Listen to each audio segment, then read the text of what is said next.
And it looked like the Indiana Fever front office is caught red-handed, lying to reporters. The Caitlin Clark injury situation is officially a mess because not only is there not more clarity, there's more confusion about what her timeline could be. Something is not adding up with Caitlin Clark's injury timeline, and fans have the receipts. Tonight, we are walking through the claims, the clips, and the contradictions around what the Indiana Fever said, what reporters repeated, and what actually showed up on camera. If you care about clarity, hit subscribe and turn on notifications. And subscribe on the site for updates and extras. Now, let's unpack what really sparked the outrage. It was said on the ESPN broadcast on August 12th that Stephanie White hoped Clark would be back in practice this week. Open portion of practice, Clark is not seen. And Stephanie White afterwards said it's status quo until Clark is back at practice. Well, what changed? Right? I know there's never been a direct timeline, but all the signs seem to point in the direction of Clark returning soon. Even Natasha Howard saying, "See you soon, CC." Now it's like, wait and see. It began with a broadcast, not a rumor. On August 12th, ESPN relayed that head coach Stephanie White hoped Clark would practice that week. Open practice arrived and Clark was not on the floor, while post-practice comments shifted to status quo until she practiced again. That swing from hopeful to holding pattern put the first dent in trust. Fans do not forget when a promise turns into a placeholder. When the message moves while the footage does not. People start charting their own timeline. And once that starts, every later update must work twice as hard to regain belief. The first crack was small, but it split the calendar.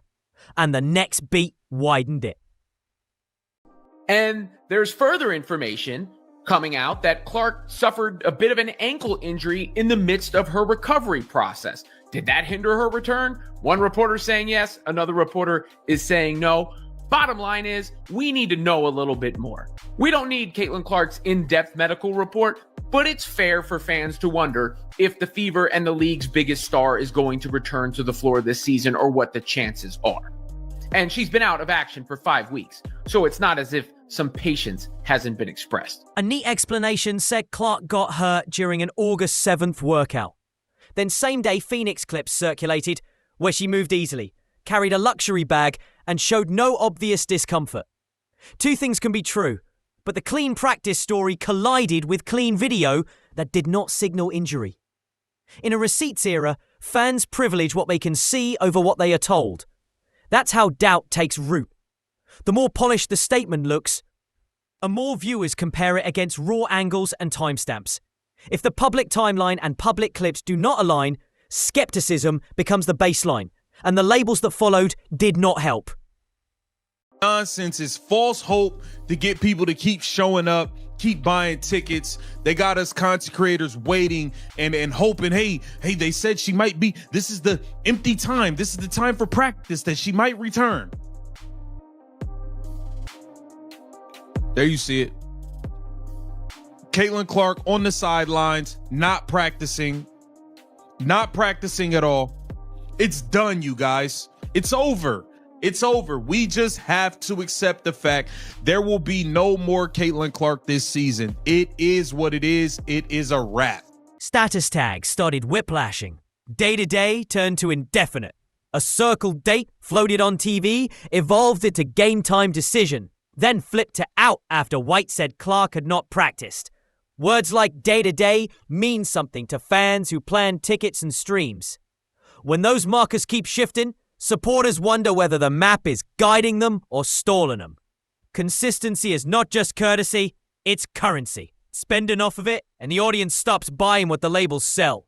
That erosion pushed attention toward the side stories that made everything murkier. The next one split the narrative in two. And the craziest thing about this last groin injury with Caitlin Clark is how it's been covered. The day after she had the groin injury, she was listed as day-to-day. And then a couple weeks after that, then she was listed to being out indefinitely. Now, ESPN had August 12th as the circled return date for Caitlin Clark to get back onto the court. And just yesterday, she was listed as a game time decision for today's game against the Dallas Wings. And then after practice yesterday, Coach Stephanie White basically came out and said, like, like, no, Caitlin Clark hasn't even been practicing. So they changed it from a game time decision to her being out. This has been all over the place, and I get it to a certain extent. The fans, the media does not need to know every little thing that's going on with Caitlin Clark's injuries, especially a star player like that. We will never know all the information, nor should we know all the information. And that's actually good for Caitlin. It protects her for when she does come back on the court. She can't be targeted. Teams can't use a certain injury or ailment against her if people don't really know what is going on. But the reporting of her timeline in general, there has been no rhyme or reason to what has been shared about. Whispers of an ankle tweak during rehab surfaced, and reports disagreed on whether it slowed the return. Fans were not asking for scans or charts. They wanted direction simple enough to trust. Instead, mixed notes turned a straight line into a maze. The longer the maze, the louder the theories. In the absence of firm updates, even reasonable people connect dots that may not belong together. That is the cost of silence layered over ambiguity. And then tone became the headline. I feel like they were lying about her injury as far as like the severity of it. I think it's a really bad injury. I think when they rushed her back that one time, I think she hurt it even more and it pushed the timeline back. Trying to come back and come back quickly. She needs to make sure that she's 100%. The competitor wants to play. We're prioritizing her long-term health and wellness is the most important thing. As bad as it might sound, I think it might be like a season-ending level type of injury, and they're hoping to get in the playoffs and they can somehow get her during. When a reporter recounts a star's injury with a smile, viewers notice. Criticism focused on one retelling that felt light when the stakes felt heavy. Tone is not decoration, it is signal. If the messenger seems casual about the health of the league's hottest draw, the message itself feels casual too. That perception sharpened the idea that the public was being handled rather than informed. Right or wrong, tone shaped trust for everything that followed. Which brought the conversation back to the most replayed clips. Two moments involving assistant coach Brianne January kept resurfacing. One appeared to show contact on Clark's foot.